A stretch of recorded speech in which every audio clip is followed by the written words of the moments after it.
merci de partager. Ah, Ndoi, mbote na yo Ndoi na ngai. Ah, mbote de Gaëtan, vraiment mbote na bino surtout. Tout partager, vidéo la biso. J'espère que vous l'entendez bien, ça va paraître bien quoi. J'espère voir les amalams sur nous sommes là, toute la déclaration où Limbondo a outil que ça la kuna na Braza, ouais, déclaration wana, il fait tout le temps des déclarations comme ça incendiaires. Dans Libanda ya Mboka, souvenez-vous de déboulonner, Babiloko Wano surtout, ça va toujours Libanda. Tout ça na Congo, je ne sais pas, il est connu. Et on peut chakaye qui est à Salango, na Congo, bon, du moins à Lobi Yango, la déclaration. Et puis, là, si Oyo, tout le monde a Jean-Pierre Bemba, Jean-Pierre Bemba, mon amité, avec au monde en andé, na makambu o ya roi, on va essayer d'écouter comme moi aussi. J'invite tous les Congolais déjà d'entrée de jeu, ba oyo baza na Yishasa, bo megate ko kende, ko yamba wana, sert à rien donc à rapporter de l'autre côté. Bon, les gens ont dit que ça là, tout de suite déjà ma badge yango yozomona. Et il y a un lobby, tout ça na imprimerie pour na kucha, ma badge na bicho yango. Voilà. Donc yango yo mutu yo sokoya na conclave, vous avez la badge oyo. Bonjour Karanga et Lidi Bokwala. Donc, nous sommes dans la conclave pour être vraiment identifié. Vous avez la badge Oyo, à Tchéyango, et vous avez Malam Mingi. Donc, Yango Yo, ils ont nos vierges, ils ont un texte, ils ont déjà la Koumaki. Donc, qui est pour la correction que vous avez là, comme ça, lobby, na Mayango, na imprimerie. Comme je vous avais dit, vous avez besoin. Il y a un frais supplémentaire. Merci, Nabino, nous surtout, Bandeko Oyo, va contribuer pour conclave. Voilà. Ils ont la malamou, ils ont la réussite. Vive Makambu, Oyo, les cas. En ce moment, il faut que tu aies pour prêter, na combat aussi. Tous les autres qui sont dans conclave. Voilà. Donc, il va battre Yango, peut-être battre Nayoza Awa.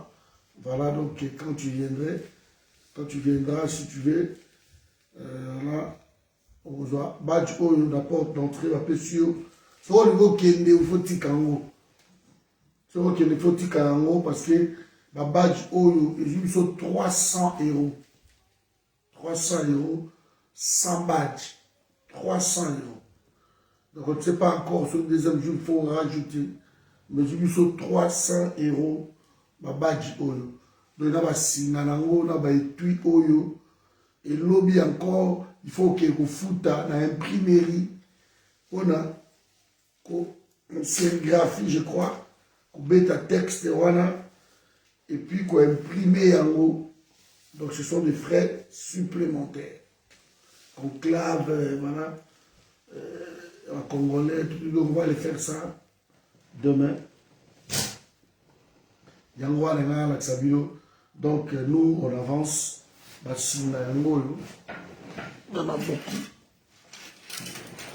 Voilà, donc on aura attendre à Boutou Awa. Surtout il y en a tellement beaucoup. Je voulais quand même au Monango parce que Mbongo Oyo, Bissoumoro Batutouché, donc contre rendu.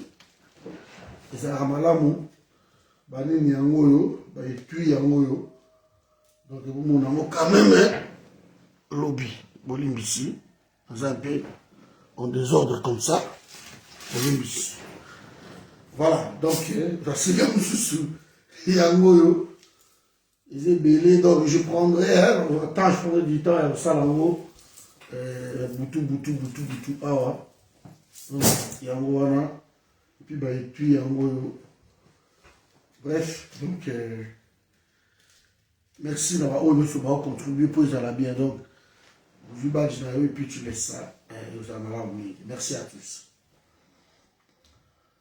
Voilà, Bandeko. Nangaito sur la bouquet, problème au Yozoleka entre Bisso et Rwanda.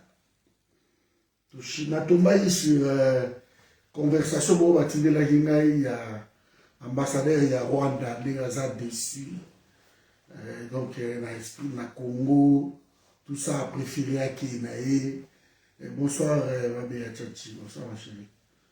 Donc, na Tomba na conversation en gros. Bazo Solola, il était vraiment déçu. Naïlo Koana, oui, tout ça. En fait, ma Congolais, baza, zobate. C'est ce qui on nous traite parfois, ou deux fois, si vous voulez, on nous traite d'un peuple naïf, d'un peuple mou, d'un peuple hospitalier, d'un peuple plein d'amour, d'un peuple chrétien, qui aime l'église plus qu'il Nzambe, qui aime la Bible plus qu'il Bakuma Yango, d'un peuple naïf, de tous les mots on nous traite. Mais les gens qui ont peut-être pas Babo Sanaka, qui est tout le peuple Moko, ceux qui t'ont Moussoussou. Et pas cahier, tu occupes ça la face et tu vider ma solo et pas kawana. Donc, un peuple où il a qui a obanga banga et l'autre côté des fois. C'est ça le problème de tout ça. Donc, on nous traite de tout ça. Alors, je ne sais pas si je peux vous lire ça. Vite fait, ça vous permettre. La patriarche, le grand patriarche Gilles Tchakoudia, donc. Ouais.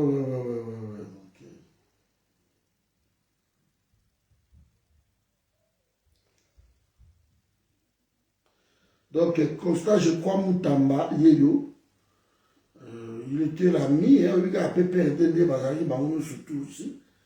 Comme Boyebi Genoyo, Boyebi, ce jeune homme a souki belé wana boye, il né Moutamba, bazari qui n'a problème dans l'ambassadeur wana, c'était des potes, vous voyez, donc c'est la même conversation dans Bango.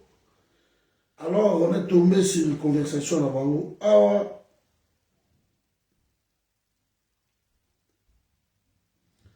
Voilà, ambassadeur a commis lié. Mais je crois qu'ils ont la mire nangai Boutanga Kiango. Bonjour monsieur Moutamba. Je pensais que j'allais être ton mentor. Et voilà que tu décides de marcher contre nous sans cause claire.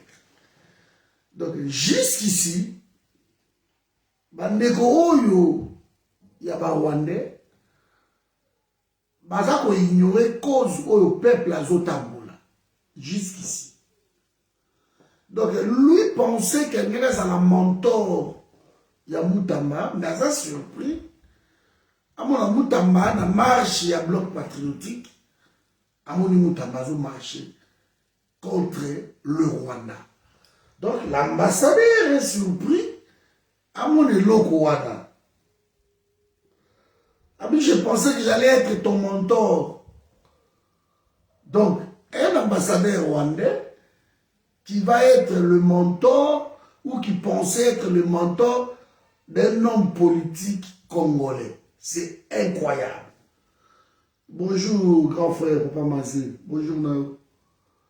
Donc, c'est incroyable qu'un ambassadeur rwandais a la mentor d'un homme politique congolais.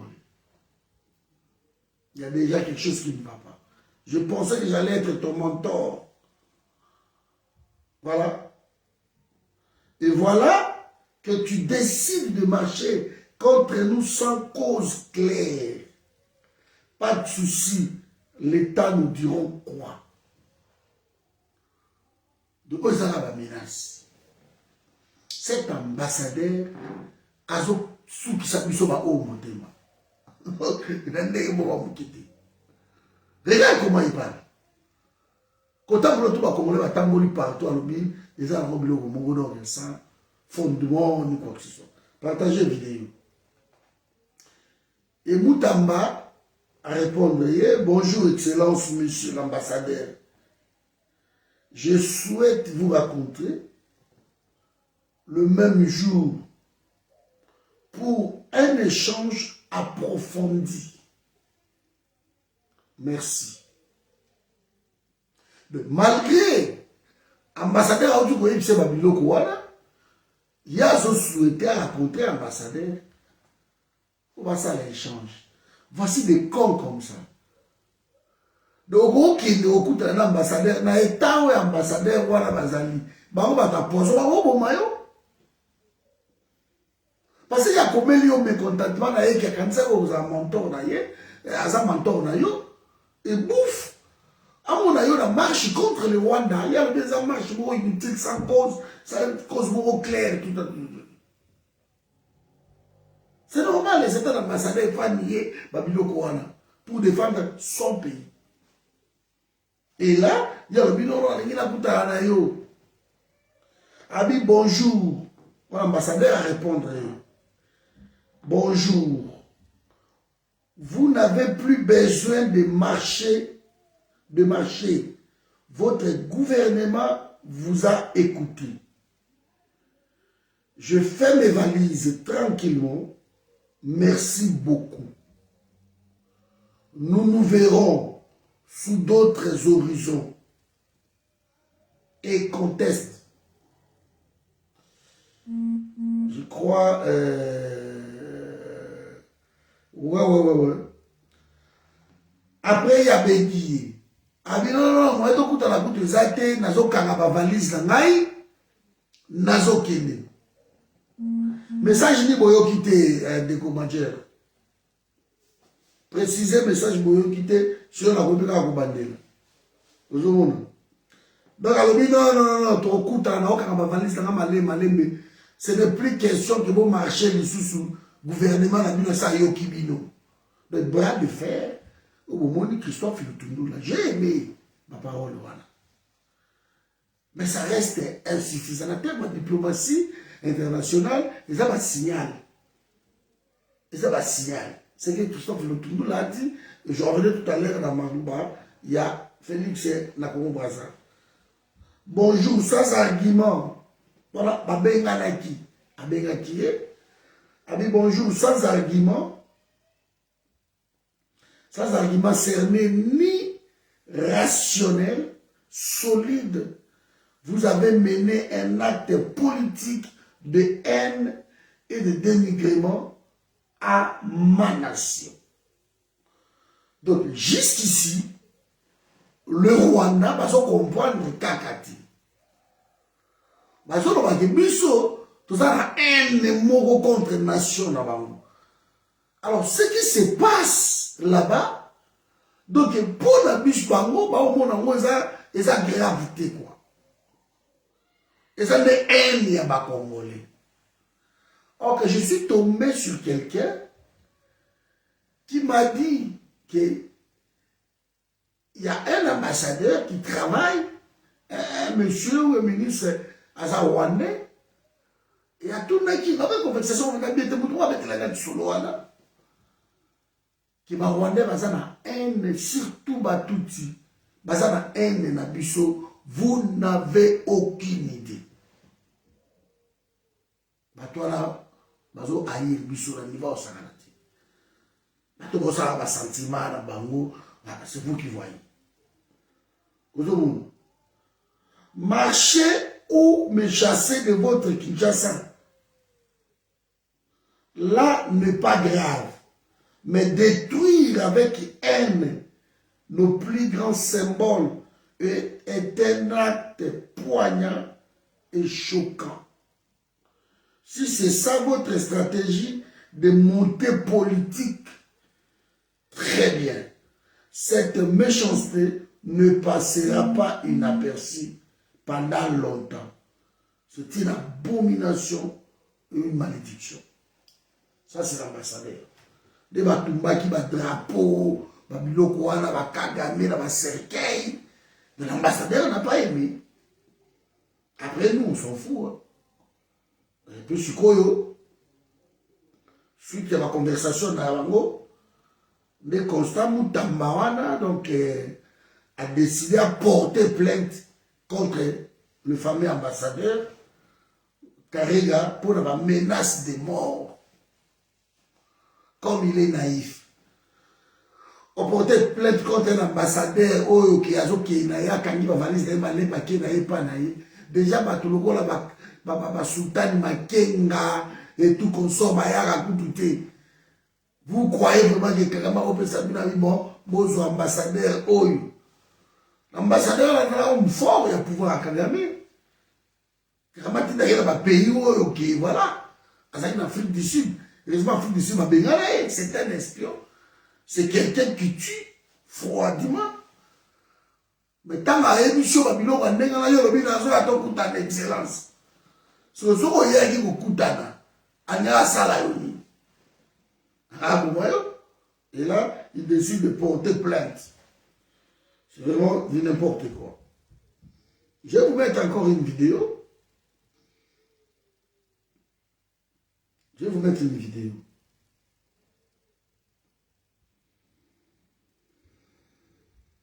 Bien entendu, il y a nos communiqués. Tout à l'heure, communiqué, il y a Constant Lima, donc le M23, dans Tongo le Soussou, il y a l'élo à pilonner.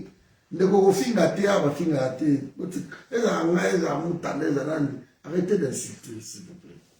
Parce qu'on va bloquer au pomme, comment on va bloquer? So au côté n'insulte personne.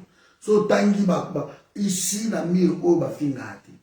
So tangi ba commentaire tout le monde a montré ba fingi mutazati. Zoba c'est pas grave. N'insulte pas. Comme ça Félix, so comme ça Félix, Moïse Kitoko, OK? N'insulte pas ici. Ici, soit tu apprends, soit au bibi na yo malembi. Mais si tu insultes, au risque de bloquer yo, et yo ya insulter. C'est clair. Parce que si ça ne t'intéresse pas, vous montrez, peut-être au yoki to bali maman au finga. Ça c'est quelle éducation? Peut-être l'éducation, il y a eu deux personnes, mais pas nous. Nous autres, on n'insulte pas. Merci. Après persister à Kofinga, alors on bloqué la maille, parce que ça est le monde. Tu ne nous apprends rien. Les forces armées de la République démocratique du Congo portent à la connaissance de l'opinion nationale et internationale que tôt le matin de ce lundi 6 juin 2022, les obus des canons tirés par les terroristes du M23 sont tombés aux alentours de la position FARDC de Bougussa, au groupement de Djomba, en territoire de Rutshuru, au Nord Kivu. Le bilan du côté FARDC est de 2 militaires tués et 5 blessés. Cette énième attaque intervient malgré les appels lancés au M23 par les instances africaines, internationales, et en dépit de la réunion de Goma, de chefs de défense de la communauté des États de l'Afrique de l'Est, consacrée à la recherche de la solution aux problèmes sécuritaires de cet espace communautaire. Face à cette situation et aux intentions belliqueuses du M23, les forces armées de la République démocratique du Congo ne sont pas restées les bras croisés. Elles continuent de pilonner les positions des terroristes du M23 depuis le petit air de ce lundi. l'usage des canaux à longue portée témoigne du soutien que le M23 bénéficie de son allié naturel, donc le Rwanda. Alors, la réunion, elle est na Goma wana, na assistant na ratana qui réunion wana. Je crois que les Congolais, jusqu'ici, bakonzi na biso bazo pêcher un peu na naïf. Moi, naïveté mokoza na kati. Parce que, na réunion wana ya Goma, oyo, ba chef d'état-major général, chargé à sécurité ya Est Community bayaki, bandeko na ngai Rwanda boyaki koya. Rwanda, je crois peut-être le Burundi aussi, na mona ibangote. On va Tanzanie, na moni Kenya, mais bango boy na bango koya. Donc bazo la sabino clair que ba démarche o bolingi bo mema bango bazakundate. Arrêtez de pécher dans la naïveté wana. Mais pour les ça peuple peut-être pour peuple à télé. Arrêtez de faire ça. Baboy koya, ils ont refusé de venir dans la réunion au non, boke komi côté dans Est Community, qui est biso tout au côté et réunion ils allaient pour la sécurité de ba décidaki et les deux pays baboy koya. Lourenço azali président d'exercice, il y a CGL. Na Rwanda, na Angola, kuna ta bazali d'abord na Malabo, ba confier une mission. Le roi chef de CGL avant de Sabino, parce que CGL est Koufa, CGL avant de Sabino, Kagame Aboy Koya, Félix Okeyo Moko. Vous espérez quoi? Qu'est-ce que vous espérez? Que le Rwanda Megazawana, président de la République a lobby clair, que non, Azokota na Congo, ba me ma guerre kuna. Arrêtez, malgré vous attaquer Bango, malgré Banini. Donc le FARDC, vous continuez, vous avez le soutien à la population, mais arrêtez de pécher. Hein, donc, dans la naïveté, et ça pour arranger Batouti. Arrêtez avec ça. S'il vous plaît. Je vais vous mettre ma déclaration. À cause de notre physionomie, nous sommes démarqués des autres membres de la communauté congolaise, à quelques exceptions près.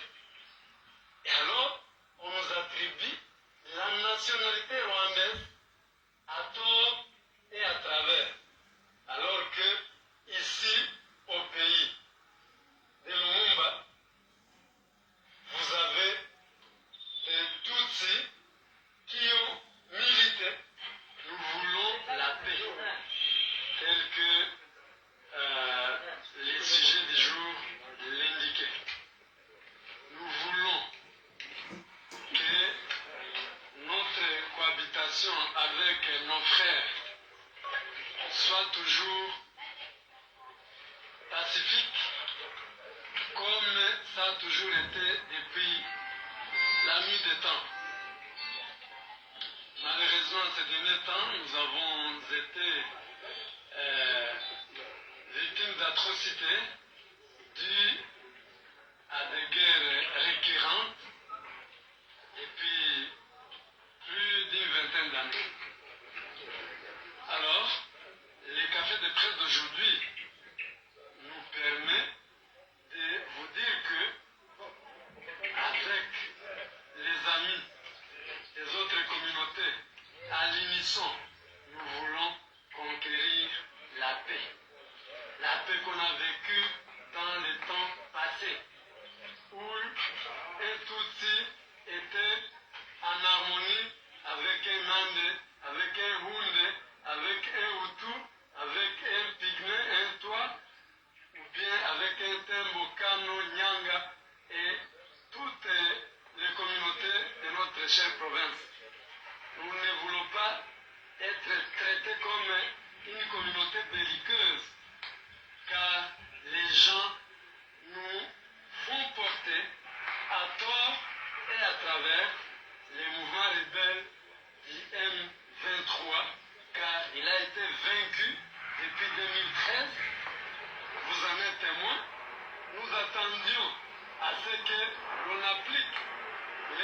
processus d'accord de fait de Nairobi de cette période-là, 2013. Malheureusement, nous avons été surpris désagréablement. soki olandi déclaration ya Munyarwanda oyo moni donc eza malgré babiloko oyo azoloba oyo me akokondane Kagame te donc aza ya banaye koinspire nde bazoreproche RDC ki RDC eza korespecte baaccord na bango te parce que azoloba depuis 2013 qu'ils ont été vaincus et baprometaki bango ça c'est Kabila Kabila a la responsabilité moko na mboka wana vous n'avez aucune idée j'ai toujours dit na bandeko o balobaka ke Kabila aza rwandais te bandeko wana jusqu'aujourd'hui bokamusa ngai parce que comment on peut nommer plus de 600 ou 700 officiers Tutsi dans ma poste clé et que tu te sens à l'aise avec ces gens-là. Moi, je me pose des questions. Parce qu'à un moment donné, on réfléchit. Mais on nomme plus de 600 ou 700 officiers. Il y a été wana oh il dérangé du son. Et plus on va poste la logistique, renseignement. Le chef d'état-major chargé à l'opération, il y a pays. Et à la police et l'armée. Comment il peut se sentir aussi à l'aise avec Batouane? C'est la question que je me suis posée, ou je me pose tout le temps.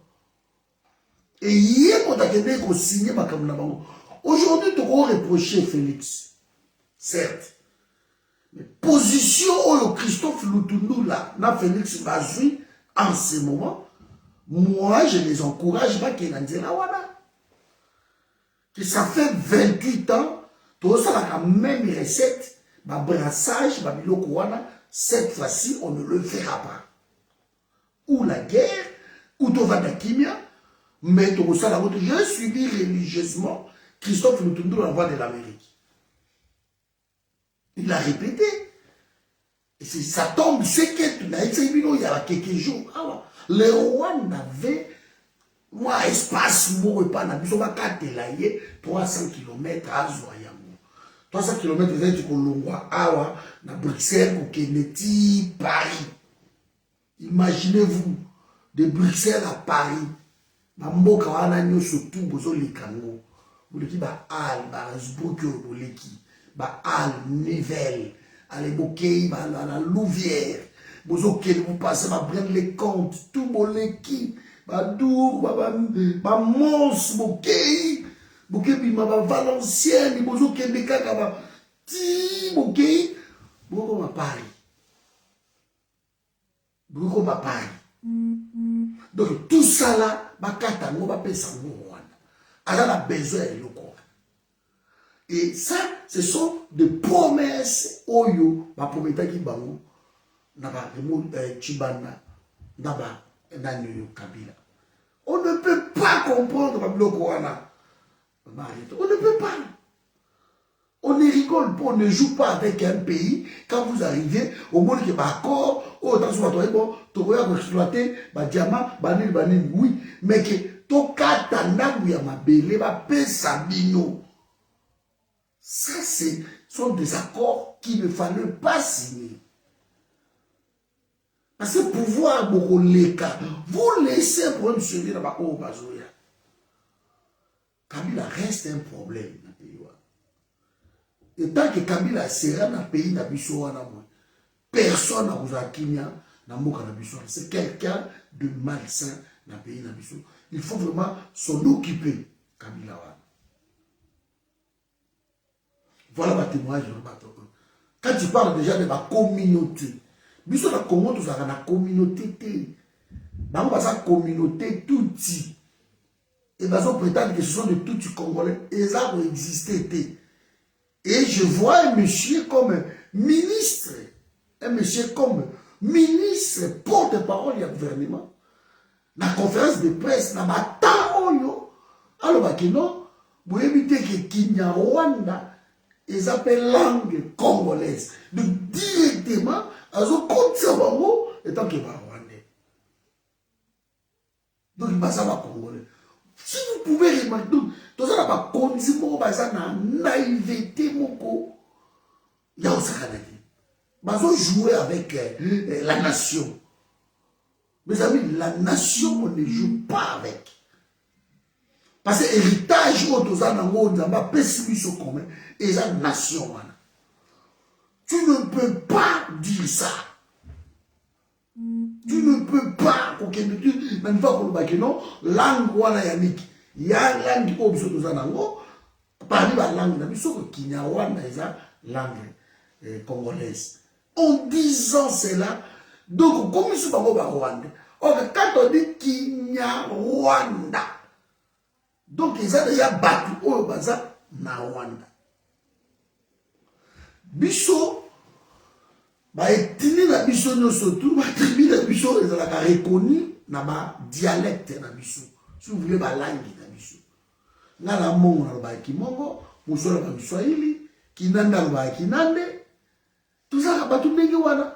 Kibashi akoloba kibashi abaki fulero soto ke koto yoda zo mumbala alobaka kimbala muyanzi alobaka kiyanzi toza batu ndenge wana choko alobaka choko mais beaucoup komema biso te nous sommes reconnus na babiloko wana mais soko lobi na bango o banyamulenge entre guillemets wapi langi na bango mulenge. Parce que si Banyamulenge était vraiment tribu à Congo, il fallait langue na bango za la Mulenge. Maintenant, il parle de Kinyarwanda. Il n'y a pas de tout type congolais. Il n'y en a pas.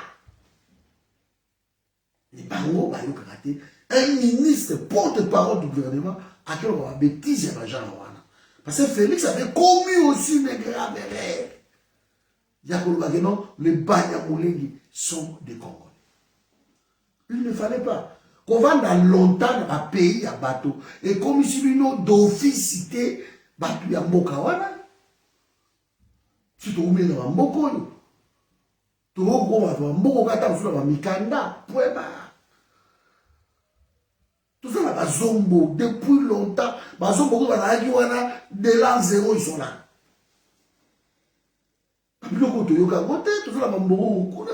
Pourquoi nous avons la langue? Tout ça, les Congolais à Brazzaville, Batondi. Si on est à côté de la mission, on a nord, on a l'Équateur, on a centrafricain, plein, Bazawana. Ça ne veut pas dire que va commis Malamoro va Congolais. Non. Pourquoi vous refusez la nationalité Nabino? Cause à la Congolais d'origine rwandaise. En quoi cela est un problème? Parce que beaucoup qui kokoma, tout ça le monde ndenge wana. Beaucoup qui kokoma Congolais, okomi Congolais. Mais différence c'est ça ngai na yo, ngana za Congolais. Yo okomi Congolais. C'est ça la différence. Moi je suis Congolais. Toi, tu es devenu Congolais. Nous sommes tous Congolais, mais surtout qui n'a pas makila, ngai na za Congolais, toi, tu es devenu Congolais. C'est comme les tous awa, ngai na komi belge, mais na za belge, tu na koma belge. Ah, souvent on est sur la massa. Ah, il y a déjà belge, c'est déjà belge. Tu vois? On va déjà français. Comment déjà? C'est ça. Parce que, aux place où tu as appartenance à eux, donc, on va apprendre à dire deuxième patrie. Patrie na yo ya liboso ezali. Donc, ezali biloko moko ya buzo baloko bajala oyo. Et quand un ministre de l'information, un porte-parole du gouvernement, ose déclarer ma biloko ndenge wana, et mutu moko a réprimandé été, Mais pour revenir encore, Nani Jeannette Arobaki Yango na l'Assemblée nationale, souvenez-vous, au lieu de 4 langues nationales, Jeannette avait parlé de 5 langues nationales.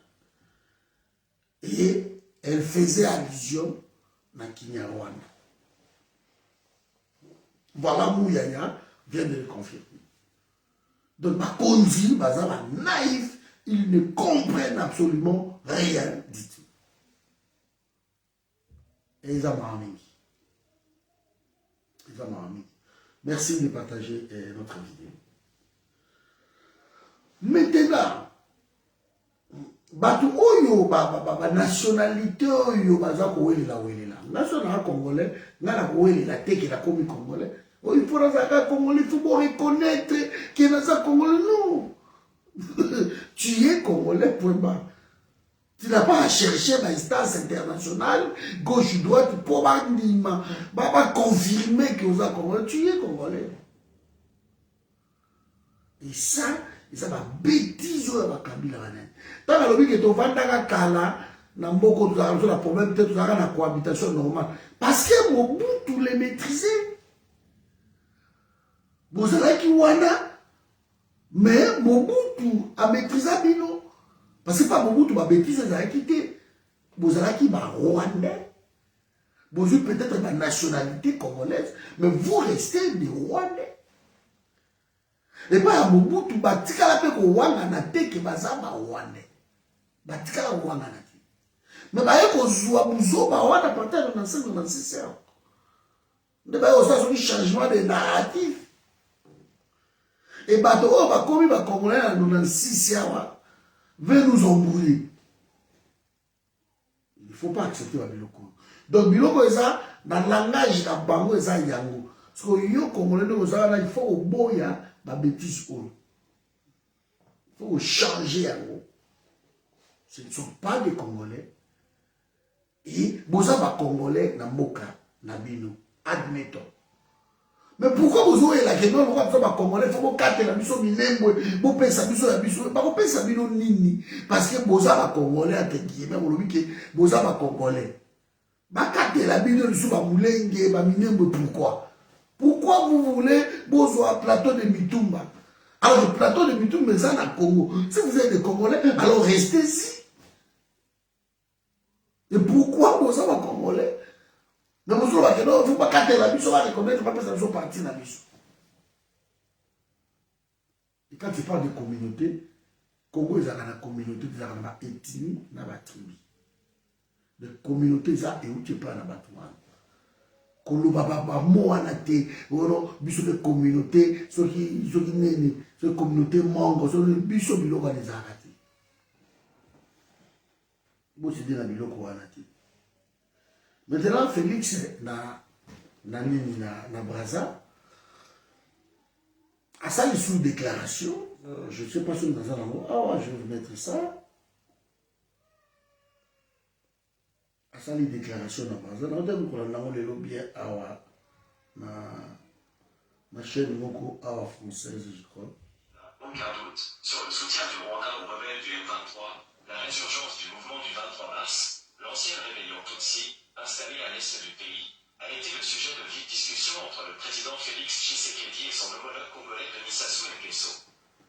Le président de la République démocratique du Congo, Félix Tshisekedi, a affirmé dimanche n'avoir aucun doute sur le soutien du Rwanda à une rébellion venue agresser son pays, tout en répétant son souhait d'entretenir des relations apaisées avec ses voisins.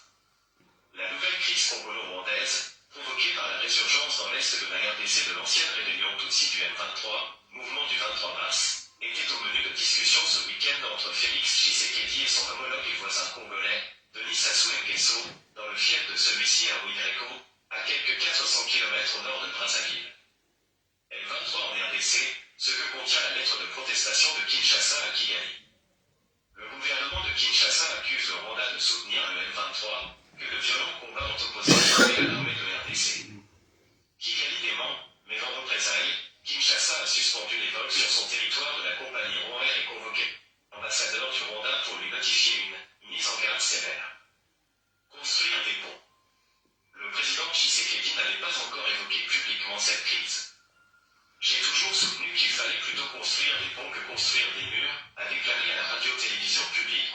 le président de la RDC. Malheureusement, aujourd'hui nous en sommes là où nous sommes, a-t-il reconnu. Le fait de vouloir la paix, la fraternité et la solidarité n'est pas une faiblesse, a-t-il affirmé. Cela ne doit pas constituer une occasion pour des voisins de venir nous provoquer. Dans l'est de la RDC, plusieurs villages passent sous le contrôle du M23.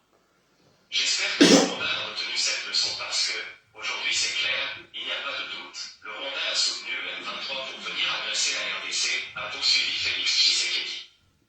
Les rebelles, totalement défaits en 2013.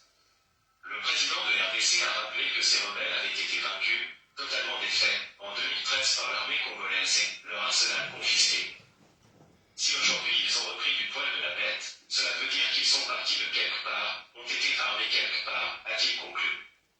Le président Sassou Nguesso s'est de son côté déclaré confiant quant à la résolution de cette...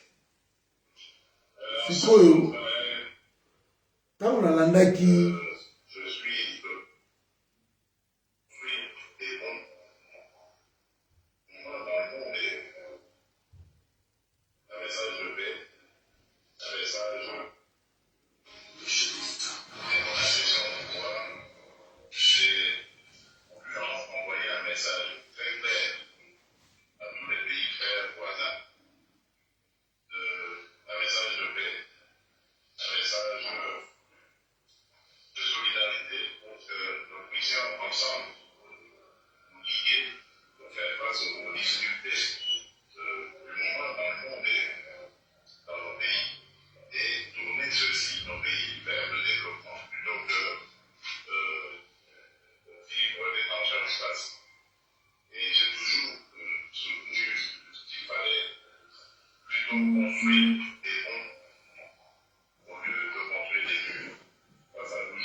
bandeko na ngai oyebi nzambe na ngai vous n'avez pas aucune idée na plaisir oyo ngai nayokaki ntango nayoki baparole oyo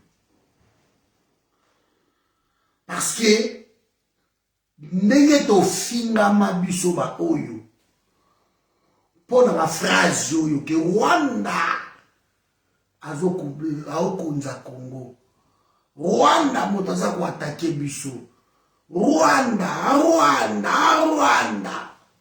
longola ba officier rwandais na resala.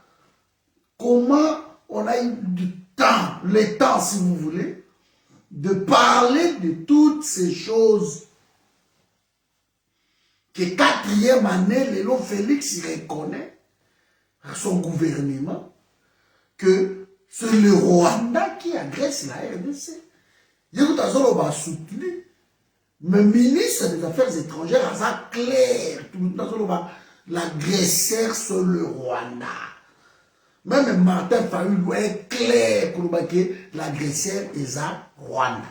Alors, combien biso to télémé les locaux, combien te expliquer ma condition, combien ils ont été naïfs. Ou naïfs peut-être pas, ils étaient au courant, Yamakamu, Mais comme bango tout bo congezo ou ta kuna, yon ba kanisa ki ba gouverner peuple congolais. Même ba ndeko na ye oyo ba ndeko soutenir Félix. Lelo na mikolo neza ba obenga biso sou ba ene. Vous allez continuer à nous insulter, nous sommes toujours des jaloux. Jalousie par rapport à quoi? Si le président, malgré façon aïe na pouvoir, nous sommes en Afrique. Quand c'est là me tienne, tout le monde est aux États-Unis. Problème des alités. Mais ceux qui ont travaillé pour le peuple congolais, pour là qui s'appelle que oui, peuple congolais, on a la zawa pour Nabino. Aujourd'hui, Félix est en train de pêcher, soutien aïe dans le gouvernement rwandais. Parce que le premier voyage là qui est en Rwanda, et le premier voyage là, Félix est dit ma bêtise au Canada. Tant qu'on s'incliner dans la tombe, dans le mémorial, il a écrit de bêtises en condamnant le peuple congolais. Que tout ce qui se passe dans le Congo, la tuerie, l'assassinat, le viol, voilà. Et ça va effet collatéraux. Un président de la République, la guerre entre ethnies. Il a déchargé le Rwanda depuis dans la biloko haute au monde. Et aujourd'hui, Félix croyait que le peuple Rwanda l'a pondu toujours. C'est pour cela que j'ai dit à la diaspora, arrêtez de dormir. Nous avons fait un travail formidable. Nous devons continuer ce travail. Tout ce qu'on soit entre miso, tout ce qu'on fait entre miso. Ce qu'on dit, si on va pouvoir le coller à Oyo, ils ont mis moins conscience mukeboé. C'est que le travail est salami. Parce que niveau, il y a peuple qui est pression, bah qu'on quitte même tous ces hommes politiques là. Pression est tellement ma casse que même Bango va quitter. Même Bango va quitter. Peuple congolais, il faut comprendre le Rwanda. L'avenir, il y a pays, et ça, dans beaucoup na yo. Et ça, beaucoup pas gouvernanté. Non. C'est toi qui décides, avec un souverain primaire. Quand Félix parle, il fait toujours ses déclarations à l'extérieur, à l'étranger, il y a pays. Il fait toujours ce genre de déclarations. Quand cela ne tienne, il a parlé. Revenu au pays, à ce qu'il déjà. Comment on a payé? L'OBA, aux présidents, mais il a succombé au peuple. Solo là. Quand il parle toujours de l'unité nationale, tout ça, autour de qui? Parce que Mouzé était venu. Quand il a mouru, il a dit, tant que Mouzé a télémaki, c'est bon, ça suffit. Bouter l'ennemi hors du territoire. Il y avait un commandant en chef. Et un commandant en chef, tant que l'Oba qui a un peuple vous battre les naki. Ça, c'était Mouzé. Donc, quand nous sommes au pouvoir, des fois, on n'est pas en habitude opposition, il y a Congo. Dans le pouvoir, il y a Congo. Et comme ils ont sous-souté ma adversaire, et comme un ennemi giré, Bandoki. Makambo, toujours le bas, Oyo. Parce que les Oyo, quand ils comme Félix n'a orgueil pour rien. Nega zozo azomiwana masolo tu agova na libo écouter na yo kanano ba master na ngai bato mususu to zaina bango di yaka. C'est lui qui va appeler les gens. Fayulu masa yaka na nkoto mususu boko manana bemba bozo bozo na bido katumbi yaka nanu totala. To sula nanu. Mama na ngai ba constat banani boya nanu. Bino tout ma leader, l'opinion, l'impengue, de tout consommer un peu. Naïebi qui est différent, mais là, c'est que nous sommes agressés par un pays, par exemple, dans un besoin, il y a soutien de la bino aussi, beaucoup. Tout pousser, sur une campagne, il y a tout répéter campagne, surtout pour la montée, ça première réalité. Mais pour l'instant, tous allons au positif pour tout pousser, c'est lui qui va faire ça. il a déjà conflictuel. Il croit trouver des solutions. Il y a Congo à l'extérieur. La solution à Congo est à l'extérieur. Parce qu'il a fait presque 200 voyages. Presque 200 voyages. Madame le gars, les Nations Unies, c'est l'échec cuisant de la diplomatie sur la gestion. Tu vois là, on va y aller à c'est un échec. La solution, et ça, na Congo, solution, c'est ça, l'ibandate. Il est tout le temps dehors, tout le temps dehors. Non, que pas ça, c'est pour ça, ma déclaration, non, pour bien dans Telex. Il faut que vous ayez un exemple, les pays, ils sont en guerre, 30 euros, nani ba bête qui ba obi, et qui au quoi y'a na kota rochoko. Donc nous sommes en guerre. Cessez d'être naïf. Cessez d'être naïf. Que ça ne reste pas que de déclarations, que de déclarations, que de déclarations. Benga, vraiment, pour mes amis, tout va na yebi,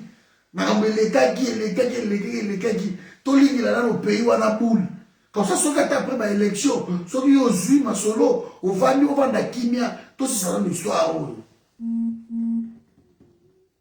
Baki mokola ba parti du mouya ya wana, so que au lini que pays wana za na kimia za buzo bate, ba parti du il faut sauter bango.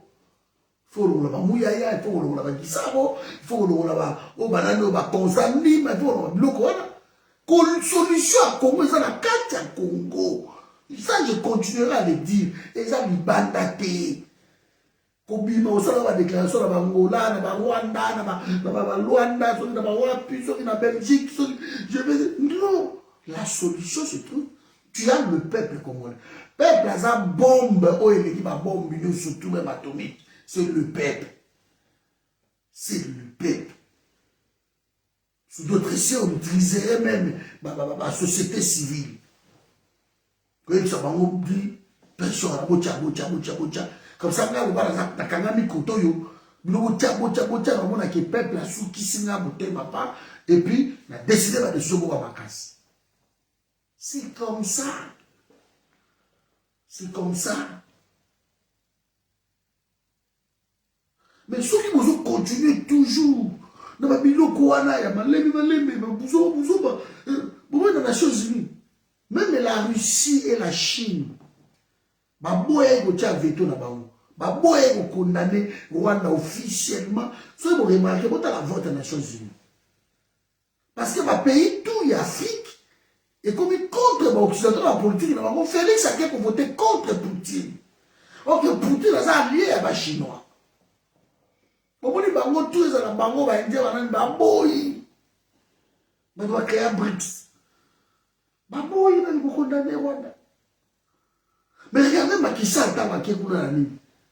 Macky Sall a banni les locaux wana lobi yo moko Hollandi a dit Poutine. Abi yo moko Hollandi vote dans les Nations Unies combien le pays africain va s'abstenir pour non condamner la Russie.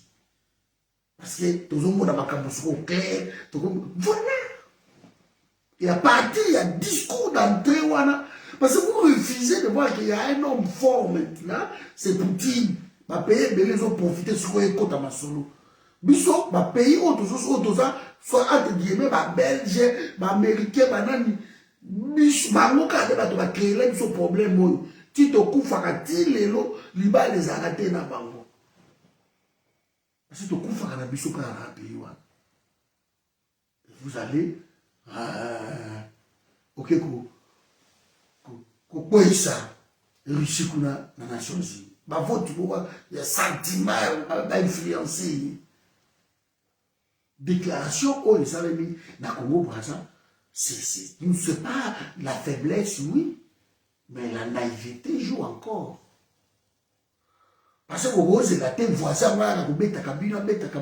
vous parlez de 28 ans, malgré aussi bien contre le système voilà. Mais celui qui a baisé, celui qui, comment, le président qui Kagame a plus baisé parmi tous ces présidents-là, mais c'est Félix Tshisekedi. C'est Félix Tshisekedi. Parce que Kagame n'a jamais obtenu dans la prédécesseur, il a Félix Tshisekedi, Félix lui a donné. N'importe quel musée, n'importe quel Kabila, tout le monde a Rwanda, on a Congo. Après, c'est pas espace aérien. Et on avait prévenu. Dans la CAP, on avait prévenu. Que Rwanda, ils sont ailleurs, bateau dit plein. Sur la zone, Rwanda, ils ont vite. Qui sont ces gens-là qui arrivent chaque jour, avion plein. Parce que comment ça peut être l'administration, ça tellement bouson baké, mon tabo ko taranji, ake ko boma mutu na bisangani, abibi na Soudan kenaï. On ne contrôle pas les étrangers. Ça, c'est le Congo. Vous rentrez quelque part, vous allez quelque part, vous tuez, vous commettez des crimes. C'est le Congo. Et ça, quand on attend sur le barrière pesani. Et que les étrangers, comme la barrière, l'équipe n'a pas monté. Moi, il y a toujours quelque chose, ils peuvent trouver même l'immigration, la police, rien. Ça, c'est le Congo. Alors, tous ces gens-là, on va débarquer. C'est la déclaration forte. Évidemment pas une déclaration forte. Bon, je tape exemple à Zelensky. Zelensky part. Pendant la guerre, il a besoin d'y mater. Mais il ne peut pas. Parce que c'est le commandant suprême, il reste chez lui. À contrôler Makamoto. Makamoto na Goma, Félix n'était même pas Goma. Il va biloko, tu as comme Goma. C'est étonnant. Alors, on a scotché la kinité, soit ou peut-être soit comme la gomme à Robo. Alors, on a scotché la kinité, là, t'as tenu militaire, là, c'est que le pays n'a pas en guerre. Ok, na goma. Au commun qu'on a pour remonter, ma troupe morale. Ok, na Ituri. Arrêtez d'aller en Angola, arrêtez d'aller dans Congo Brazzaville, sur les 6 voyages de Pokoti, sur les 7 voyages dans le pays, dans Angola, dans Congo Brazzaville. Ils ont rapporté rien. Plus de 200 voyages, ils ont rapporté rien. Ils ont rapporté rien.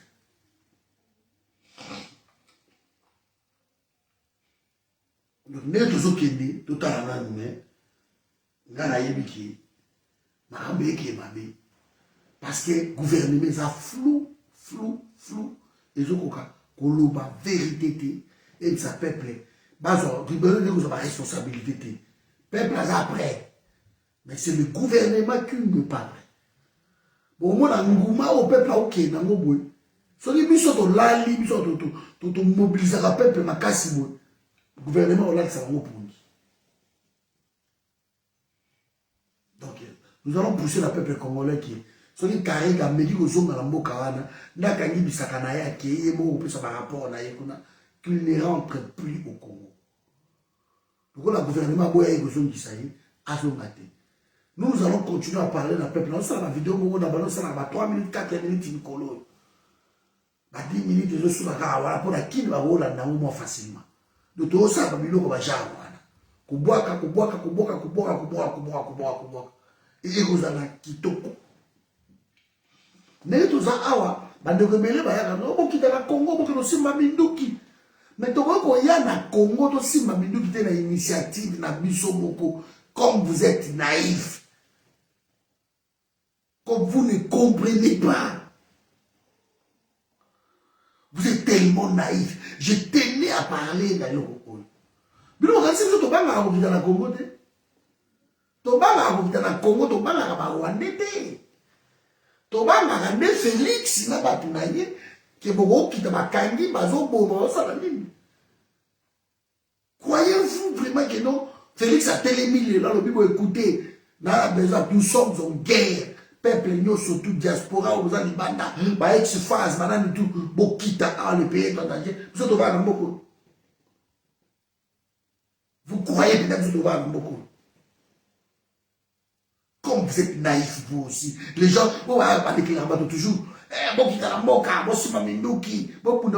croyez que non, le message est clair. Donc, quitter ma formation, les alliés avaient une semaine, 2 semaines, pour ça, c'est beaucoup. Si on comparer au peuple ukrainien, parce que le président est Ukraine. Il y a des matchs à l'objet peuple, surtout 14 à 15 à 16 à 10 ans, il y a 4 formations, soit Kalachnikov, tout le pays est en guerre. C'est comme ça. C'est comme ça. Mais ce qui est président, ça n'a ambiguïté négative. Ok, tant que vous avez un lobo, langue nabinoana, kinyawana, et sa langue congolaise. Quand des mouilles parlent de telles bêtises, donc ça veut dire qu'il y a une guerre entre les Congolais. C'est une façon de décharger, Mamakambouana, proprement, il est con, ce Mouyaya. On ne peut pas dire des choses comme ça. Parce que l'adversaire est connu, l'ennemi est là. Maman Jita, Yewana, c'est le Rwanda. Félix Antoukolobango. Bisola Bino na Mboko Tovani Moula na Moula ke Rwanda. On n'a jamais subi autant d'insultes et pas la Taliban qui tant le Félix a continué à solo. Kofinga, ba aimé, ba jaloux, on s'en va zoba, on s'en va monal, ba menace, vous voyez, ce soir la Congoté, vous allez voir, c'est vous qui nous menacez. Mais le nom Félix, il y a bien.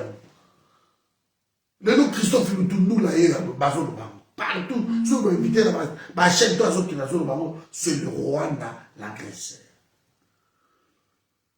Et il a reconnu que le M23 a été défait depuis.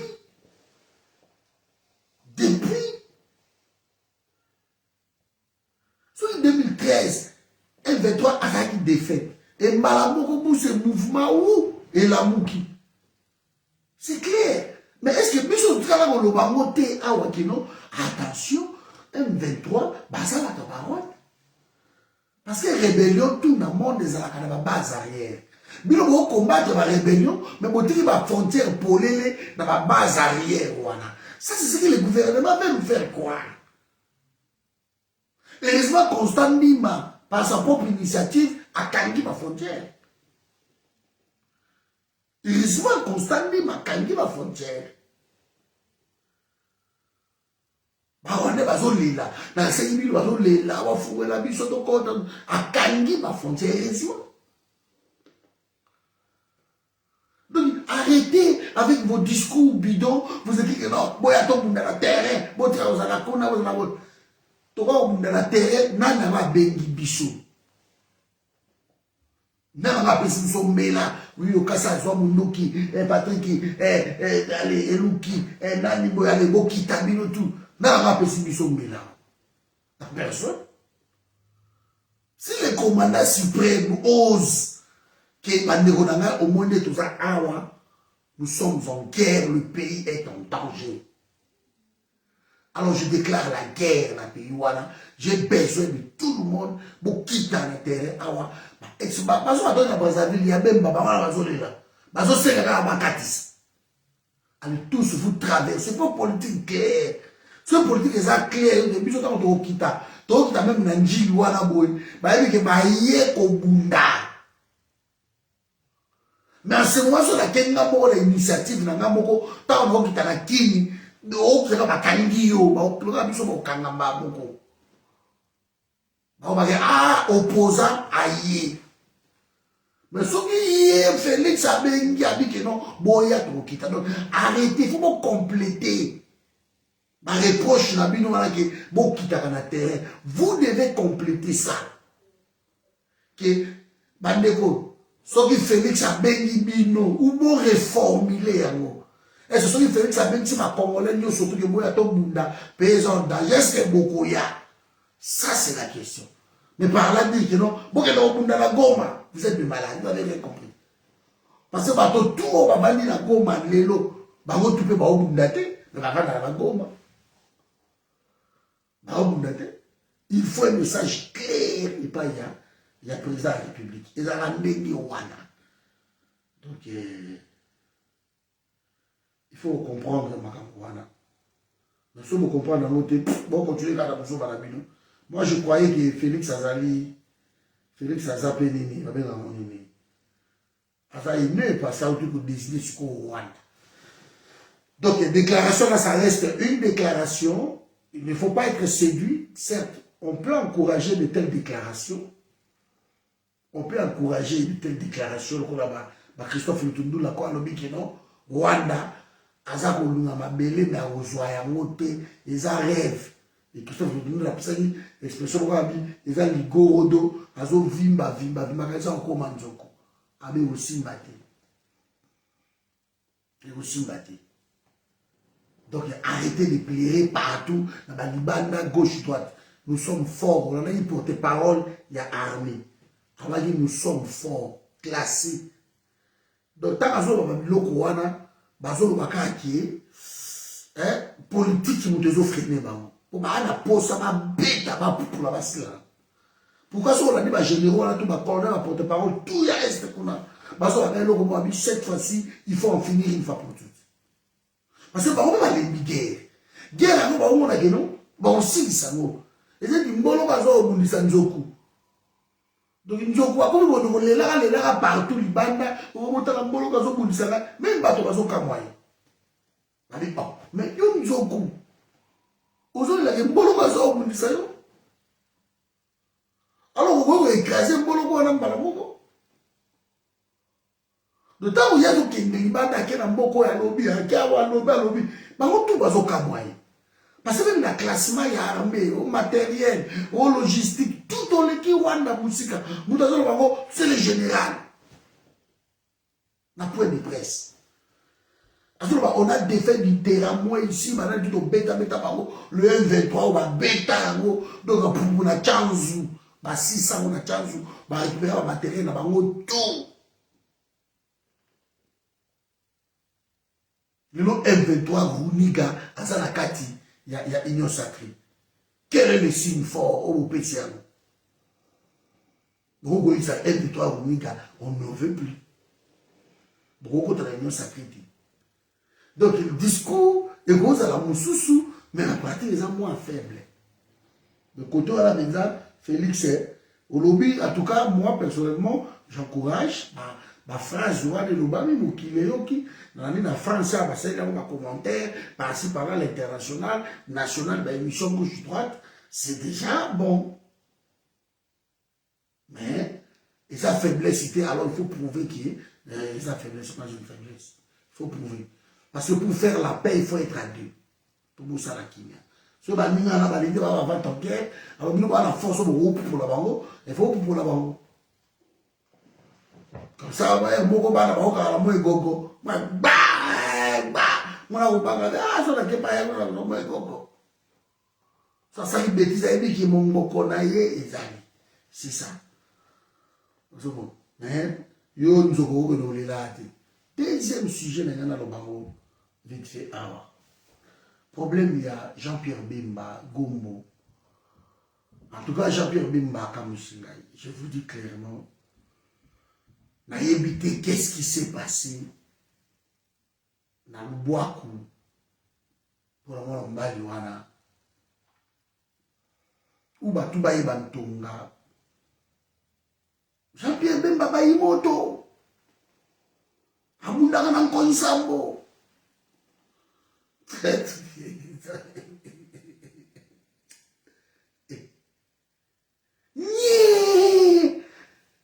Tout ce qu'il dit. Guerre, il y a seigneur de guerre. Constant Lima, je crois que ça dit MLC. Ça a été Soudan. Ou à ce pour la M23 dans la Est. Il fait ça la Constant Lima ou Louboyanka Chama. Mais Bamoni Balé, Badobo était dans les années. Constant Lima, il fait ça la Constant Lima. azo pour la somme. Mais nazo kamwa mwana mboka azo bate loko mon côté. Yako jamais même akiti tina niveau ba Augustin Kabu yako c'est ekomi soni quand même. Igwe oto yebaki o ezaki na muto Kabila bandai ko banga na Congo ezaki Igwe Pweba. Igwe babetela ko du solo mo na éviter so les vrai pour confirmer. Bayi bazali na réunion bakuta na bango nyoso partager vidéo. Bazali na réunion bakuta na bango nyoso tout. Ba Kabila banani tout réunion d'ensemble. Et bakota yi bango tout bemba yo va na kitcho ba préserver la Kabila. Abiye on va na lelo celui qui décide ya. Bou Kabila koti. Donc Kabila koti ba tout ce que la réaction à Kabila qui est tellement la kiti tout. Kabila tant à pesi ba mutu mbota c'est ka bemba bi c'est bien nous vandi wana comme ça ça réunion sur les Syrie et on peut s'en compte rendu après. Kabila bi. Ça c'était la sagesse. Bayi moto abunda na ko izango. Mais naye mo kamwa même ça les déclarations mon côté nous sommes agressés ba marche o ezoli kana kin ba tunyo surtout nous sommes agressés par le Rwanda. C'est son général qui est en train de faire de merveilles kuna na est.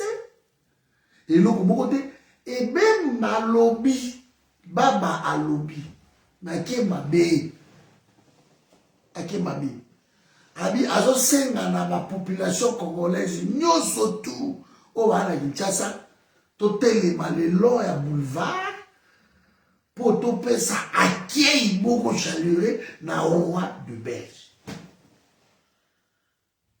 C'est pas possible. Donc Jean-Pierre Bemba attaque na poto.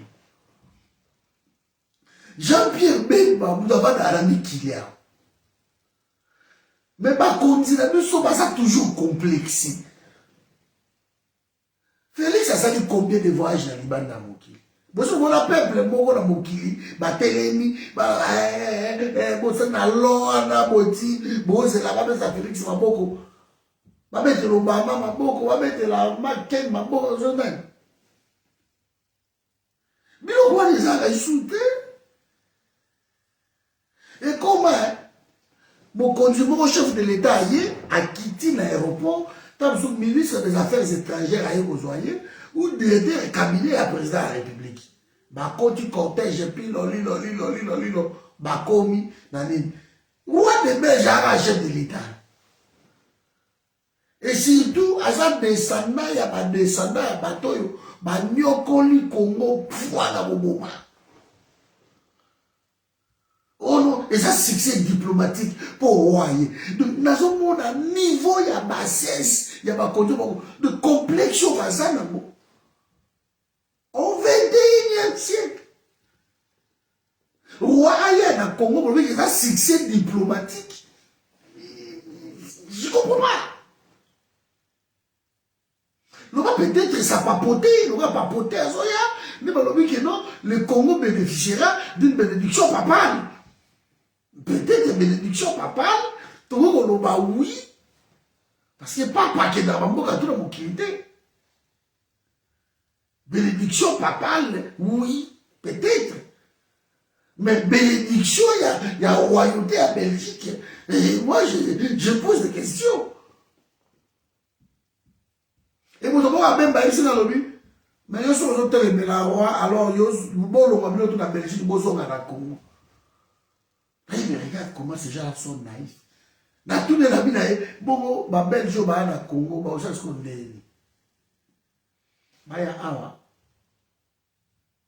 Nous sommes au 21e, Congolais, pardon s'il vous plaît. Vous ne pouvez pas. Bon, dès qu'il s'attend à Mino, vous avez un téléphone à Loya Boulevard, pour que vous ayez un roi Belgique à apporter et l'autre côté na Congo. Aïe pour l'intérêt à Belgique, point baraye ko kebe na ye ou damo na ye ya diamant comme le père na ye ba lego ya ozwaka et toyoka ki ba diamant ba pesa ki ba Fabiola ba nini donc ba ye ko zoya bango c'est tout ko ko na yo wana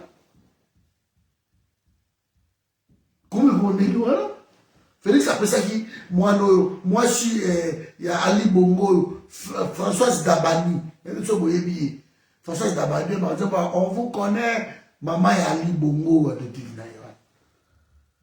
Félix appelle ça échec parce que Ali Bongo na moi les simba te moi na bloqué mère adoptive na et simba échouté ba bimisi ba banque o ezalaki na ma fille banque je crois maintenant au foot là dans immeuble la maman wana partout donc abimisi ba locataire tout de mère ils ont galéré boy Félix a fait ça qui échec il y a 350 millions de francs CFA de 350 millions de francs CFA peut-être que vous avez combien je sais pas parce que 650 millions vous avez 100 000 donc vous avez 50 000 euros bah le mois va genre feza biloko ndenge wana bandeko bwana basefa misu bolitana na polene esaka babi bakasi bandeko boza na nini na France fa ko calculer après 350 millions de francs c'est un échec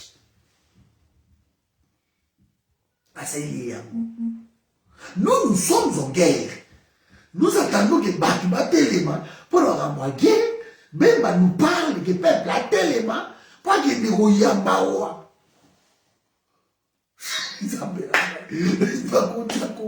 Même pas s'il te plaît, ou bêti libana. Ou bini libana, igwe, telema pardon, ou bundakana konsambo, ike telema, igwe, ba imoto.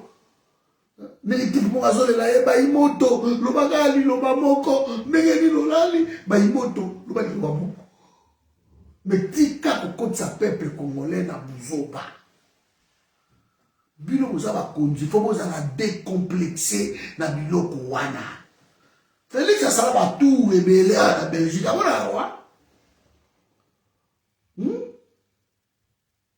Félix asala voilà ko yele na buzo vacances na ye ou bazoki ba bita buzo réussir à péter koto to éviter azoki on sait jamais ok moi vacances na ye qui est en Afrique, dans le pays de Bango conquis. Jusqu'à quand? Parce que tu as un esprit nini.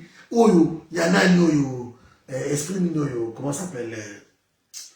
Yangola.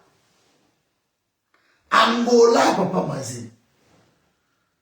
Angola, comment on conzale le Portugal?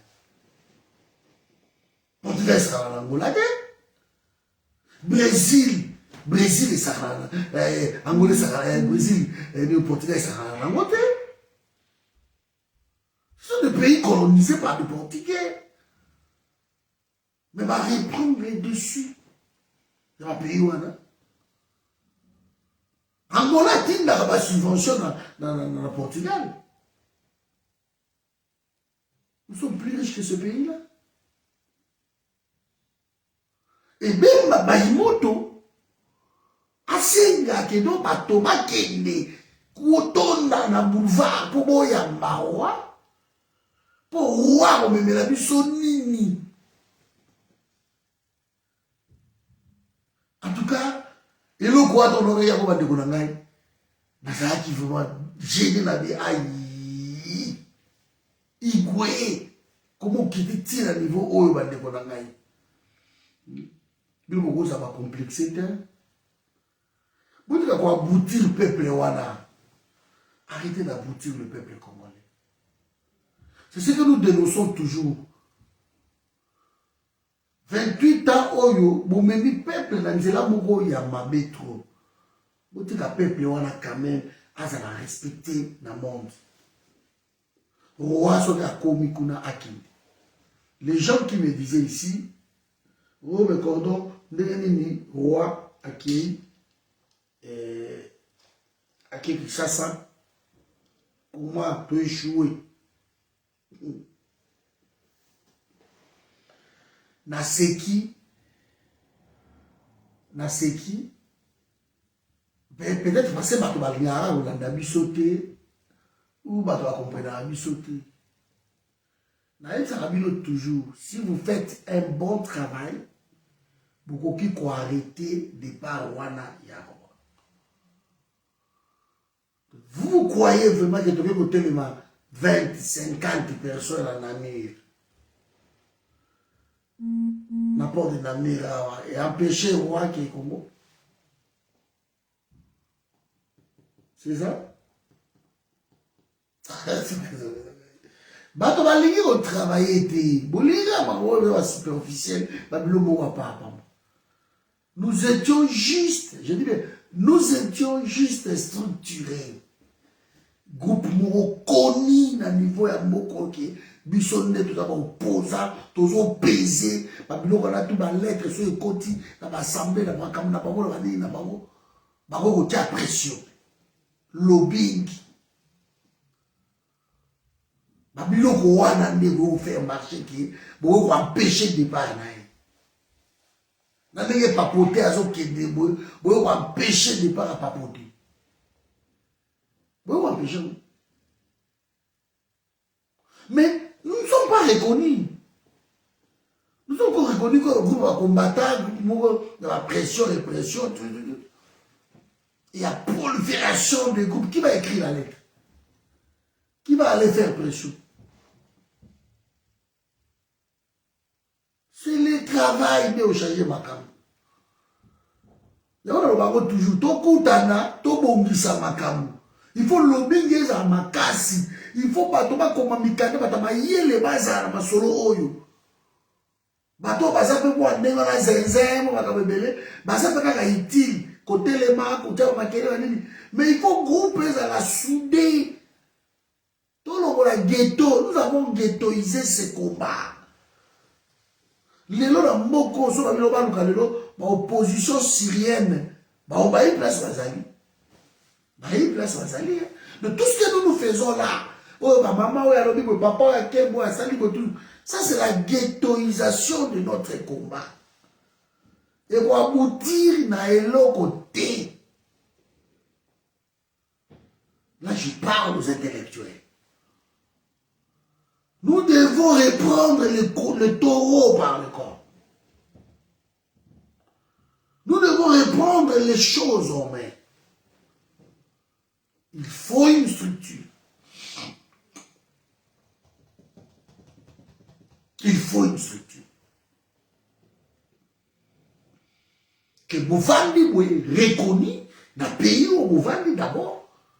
Reconnu na continent oyo vous avez la représentation na bino et ça l'Amérique et ça la nini et ça l'Océanie et ça la nini l'Afrique partout là vous pouvez faire quelque chose que le roi grec est débrouillé vous n'êtes pas d'accord beaucoup qui est venu européen bayambi bino beaucoup c'est na ba sénat na bango bayambi bino beaucoup qui est pas premier ministre na bango bayambi bino on dit que ça c'est un groupe des opposants congolais en exil. Bango, bazo exiger eloko tel. Continue à bikana, pétro, tout. Et ça eloko tel. Oh, pétition, total pétition, et tout signé que ça sert à rien. Ma gaspillage, il y a ma énergie inutile. Et ça, ma gaspillage, il y a ma énergie inutilement. Bon, quel côté pas au côté la bateau vous chauffez, vous dites que bateau là ne baza wana, bango ba koti ta monsieur pas premier ministre, ba koti ta monsieur pas nani, ba koti ta monsieur le lobbying c'est ça, ba koti, bango kuna, ba empêcher wa okete.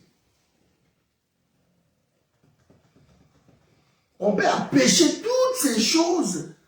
Sur Karabosa, Moussala ya Malam.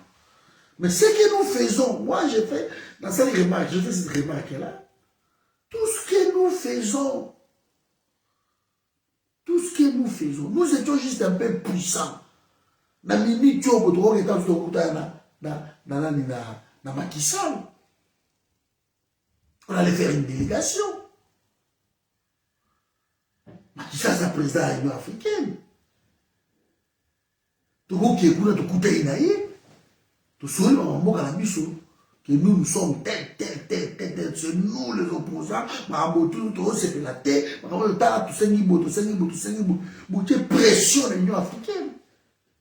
De la Malabo, Christophe Lutundu, la Zala, mais on peut Bokiti. Bokiti na Malabo.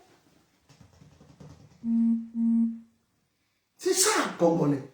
Donc, ça, on va comme ça, il y a un moko. Je prends l'exemple même, il y a un conclave. Je viens d'acheter. Oh, bah, dis-le.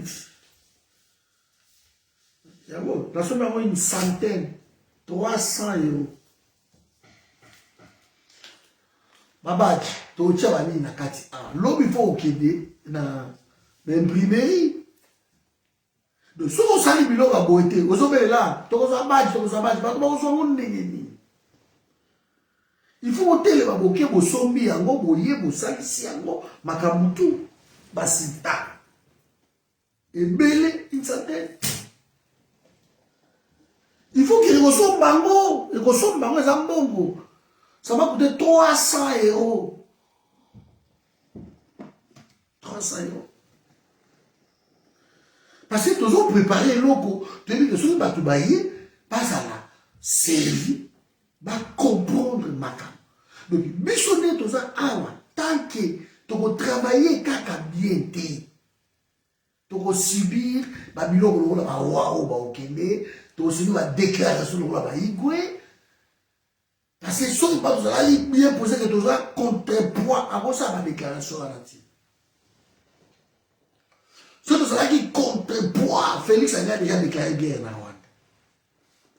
Ceux qui contrepoids et que nous exigeons le départ de Mamouyaya, ne pas si ma sota qui n'a pas gouvernement. Bakabanda, ne pas si ma Kemeki. Mais nous ne représentons rien. Nous sommes là pour mentir. L'anniversaire, il y a Kabila, allez, Bazui, anniversaire, il y a Didier Moumengi, il a 60 ans, parce qu'il est né, je crois, le 23.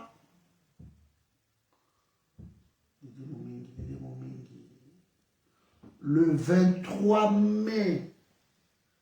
Le 23 mai 1962. Ouais, je crois. Ouais. Ça c'est Didier Moumengi. Et vous connaissez ça qui est anniversaire de Yewana. Fayoul qui est invité parce que c'était des amis de longue date. Matanga la poto awa. Didier Moumengi qui fit ministre des Informations et Ambouzi. Quelqu'un de correct. Et biso toujours bato bazou yango pa loko l'anniversaire ya Kabila babi Fayoul yeyo ba invité na Kabila voici les Congolais. Or que non la nela qui anniversaire ya Kabila tout à fait ça ndé na la biloko la fo na on a les jours wana Kabila zaki même pas c'est ça azaki na Lubumbashi et azaki na Lubumbashi na Kashamata te Kabila azali na champ na bilanga na ye azala 1500 hectares ya bilanga masango ye moko na vola na machine na azo récolter basaki ya masango bakoteka moko na 9000 francs congolais. Ça qui moko à 25 kilos, quelque chose comme ça. Mais il n'était même pas là. Azali même pas fait. Azali ti. Jour anniversaire, il y a un bilanga, il y a un récolté 1500 hectares. On a eu un hectare, 9 tonnes. Il y a un sang. Ils ont récolté pour attaquer. Mon dit non, on a dit fête. Nous n'a patriarche, vieux Tchakoudia. Avec Patrick, tu regardes, la mine vieille, c'est pas ça. On a expliqué, vieux Diaron du Bagade. Vous êtes obligé là, je ne vais pas appeler des tala. Là, c'est bon. Oui. Nous sommes toujours dans le milieu Gouana, ma fertilité, non. Travaillons ici, travaillons. Celui de travailler, pour obtenir quelque chose. Ouaouana, ce n'est pas marcher au salawa. Ne empêcher à qui des Congo. Ma intérêt à ma casse aokende na ye Congo. Et ça fait succès diplomatique qui était dégué par des Félix Bazou Ngaba Memano. Et ça, succès diplomatique qui était à Congo, à qui visite, mais Félix ça y est, à son 6 fois, son nini, à qui visite, c'est tout. Alors par là, vous avez un peuple à l'écart. Peuple à l'écart, Libanda, à y de Telema, Telema, le nom de Luka, Banzala, Bango, Barolia Neni, Barolia Neni. Bako pambata zuwa mabanga kotumba bapine bako salango. Il faut arrêter, il faut cesser d'abrutir ce peuple. Voilà ma dégonanga. Donc Jean-Pierre Bemba vraiment ils a mamingi na déclaration na ba kondimoro. Donc quand papa na salobi DG na biso ba konyo aza assujetti. Donc voilà, et dans le 21e siècle, vous attendez un monsieur de l'opposition, il est dans le pouvoir, et il demande au peuple congolais de s'aligner le long du pouvoir pour accueillir, je sais, quel messie qui va venir pour sauver le Congo, pour légitimer leur pouvoir. C'est une honte. Donc il ne peut pas. Mais papoter à Zoya. De roi après voilà, ok, Goma. Papoter, à Goma. On se pose toujours des questions. Ceux qui danger à Goma, je ne sais pas, parce que tous ces hommes qui arrivent, c'est vrai qu'ils vont à Goma. Malgré qu'il y a une guerre, ils vont à côté. On se pose des questions. C'est de travailler bien. Et c'est là que solo musuma wa bango na betando ikete et on va empêcher bango bakini. Mais on va peut-être travailler té, tourner ma vidéo, tourner ma kelele quoi voilà. Alors qu'il faut vraiment tout ça dire. Ben ça veut dire ba groupe tout auto créer yango awa na poto. Ils ont un groupe pour ils ont considéré comme un groupe pour un ghetto. Voilà, ba biloko ngo ba genre voilà. Au moins de ko soana ka pamba. Critiquer pour rien, crier à dossier pour rien. Restons focus sur notre pays. Donc ça, la mission vraiment malade. Voilà conclave yangoyo. Le lot na 10 jours. Bon, on dit ma stress sur les 10 jours. Mais nous avons battu là. Toujours continuer. Le roi les lots sont mis. Bah.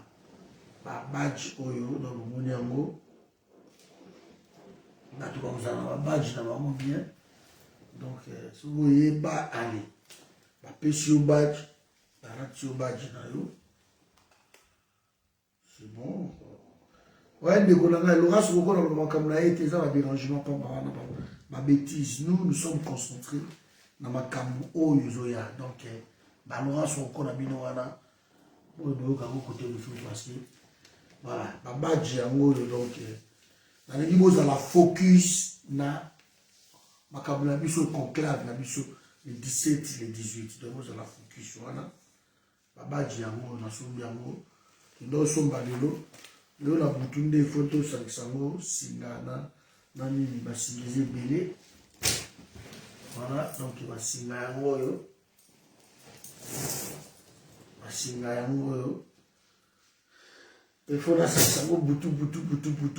L'homme donc l'imprimerie pour le texte voilà donc ça les mots et pour vous maman Kimia bonjour Navino. Donc le conclave nous continuer n'a pas mort Nzambe pour la bande surtout oyo bazo continuer ko sunga biso na ba prière ba conseil et na financement parce que mbongo soki ezate bo ça est l'autre côté. Dans les gens de consommation qui n'a pas encore pas tout chimbo à salle mais na route atama une route ba de consommation ba bataille une route. Voici le risque ya auto za na Congo ya ngoyo. On avait une réunion bandeko batuni biso ya pareko. Parce que tout ça na bango pe na réunion préparatoire batuni biso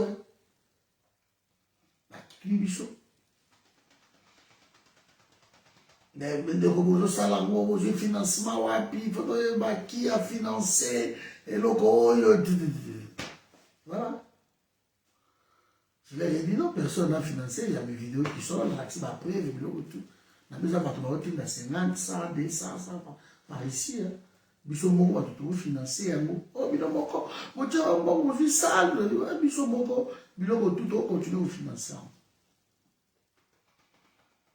Voilà. Parce qu'on ne fait pas que bosa de l'eau à ndenge wana boy. Bambongo euta libanda, euta soki côté nini, euta soki côté nini. C'est bon. Donc on a expliqué tout. Ah, c'est bon. On continue. Parce que sur le forum, ah, tu vas un bon abatuti. Tu vas un bon côté, tu n'es pas politicien, mon cowboy. Ou ceux qui montent mon cowboy. Ou tout le monde donne. Bisous, ça va. Ça fait 8 ans, j'ai toujours refusé. Ma mot, wana, yabato. La main qui donne, c'est celle qui commande. Donc, on soit la forme, tu mets ta rabattu tout. Donc, tu parles comme tel. Dans les gars propres, pas d'insulte, marabou clair. Tout ça, c'est l'autre côté. Parce que nous voulons que le Congo gagne. Alors, ce bon, il y a un miette, il y a un bon, ils ont bombé la bille au Masolo. Vous savez, de l'autre côté, on a organisé ça. On a organisé. Parce que ma badge haute, on sait prochainement, tout le temps, tout ça là. Mais tant qu'il y a un dirigé le forum, un financement au culte et aux alatés. Depuis 8 ans et on continue jusqu'à là aujourd'hui. Donc voilà, et aux alatés, on n'en a pas besoin. Na hotel maka awa, na ochaka eloko na liboso, bandeko, bosala, bato, barocha, bambongo na bango, gauche et droite. Voilà, donc le 17, le 18 juin, dans 10 jours, tu vas annoncer un mot depuis, ça fait 3 mois que tu vas annoncer un mot. Vous aurez déjà ma billet, vous aurez déjà ma camouflage, surtout, vous aurez un mot. Voilà, donc, comme ça, on a déjà ma billet, ma Jeanne, c'est très bien. Parce que préparé déjà, ma réserve qui déjà, comme ça, on réservé déjà, en Hollande, en Angleterre, donc c'est bon. Adèle Bakili la pointe, elles ont bloqué ma solo, une guitare chérie. Donc, on est ensemble. Donc, il faut donc continuer. Le système va bien. Tout ça va avancer, malin. Tout cas, on a 10 jours. Il y a 10 jours. Donc, monte, il faut payer. Et il y a 10 jours, voilà, tout ça a quelque chose d'extraordinaire. Donc, boya, il faut binonio surtout. Bolata kitoko. Pas question de s'enregistrer. Quand nous zawana, oyoki adresse yaka. Tu réserves mutu te que mutu azala mutu qui va vous aller belé parce que selon ma appel, selon ma demande, vous allez ébélé. Ébélé vraiment. Donc il m'a mis là, ma sécurité, ma diplomate, ma ébélé, ma professeur, ma biso wana, ma biso, ma maman na biso, ma tambusa na biso, ma mbokoyo, ma mutu ma bi ba ozala wana. Donc nous aussi, nous sommes d'accord que Boya Bino tout, comme ça, tout créer et le mot ya makasi, tout à l'année, tout comme il n'y a pas des agendas cachés sur tout, tout les routes kamoté, donc tous organisés, on a nous sommes ensemble et voilà. Nous avons des CPCR, nous avons des Parico, nous avons des Kouanine. Donc tout ça qu'on organise le Kouana, nous voulons que tout le monde base à la Wana. Pour cette fois-ci, on est ensemble. Bobima na ma distraction. Bobima, quand il y a distraction, ici. Bobima na ma distraction. Bobima na ma distraction. Je répète encore. Donc, ma biso na ma loyengete, ou ba kolinga baya, ou bloquer bato. Beaucoup ma numéro na nga na C, wana bandeko bande bazala besoin, ya biso donc ba comme un numéro. Donc, beaucoup de gens ont partager ils ont un hôtel président. yango nazokoma yango na se na Facebook. Hôtel Président na gare du Nord, hein? Hôtel Président na gare du Nord à Bruxelles. Yango wana na tie numéro na ngai yango wana 32 465 83 12 39. Voilà, donc bakili na pointe na système ga ya ingeta yango wana mama mase na tia yango wana se omoni na YouTube nde moyen na tia ezate bande ko bokoma mama Rose bokoma numéro na ngai na YouTube mama Jade, j'espère que vous avez numéro na ngai bokoma ngo na bande ko o bazala YouTube beaucoup yango botie adresse maramutu, mais je l'ai publié na continue à publier yango sur Mikolo presque chaque jour to publier yango. Si vous n'écoutez pas, vous avez qui matondo. Je publie à gauche, droite, tout bois modèle, tout bois boka. Par-ci, par-là, il s'en a bien. Comme ça, va te belé. Tout ça, la besoin de Congolais, cette fois-ci, tout a tout décidé. Tout tic à la distraction. Il faut assainir le combat. Il faut qu'on mette à la propre. Il faut qu'il y ait des décisions. Il va consommer. Ils ont respecté le niveau. Il faut tout peser, en fait. La diaspora, il ne faut pas sentir Michou. Il faut tout peser. Il faut tout peser. Tout le monde. Donc, comment numéro à la maman Rose, numéro dans la il y a WhatsApp, voilà, c'est tout. Combien de mots? On journal dans WhatsApp. Voilà, donc merci. Vous allez à l'hôtel président, et voilà. C'est un recommandant, je ne pense pas. Non. Voilà. Nous avons pas mon ami, est-ce que vous avez ma question? Bon, roi ou comme lobby, sur le lobby, à l'époque qui était, à l'autre, ça sert à rien. Donc, vous l'avez déjà bien maqué. C'est l'autre.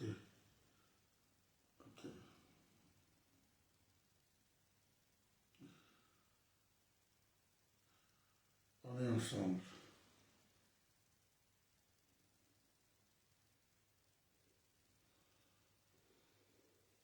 Voilà. Bonne soirée.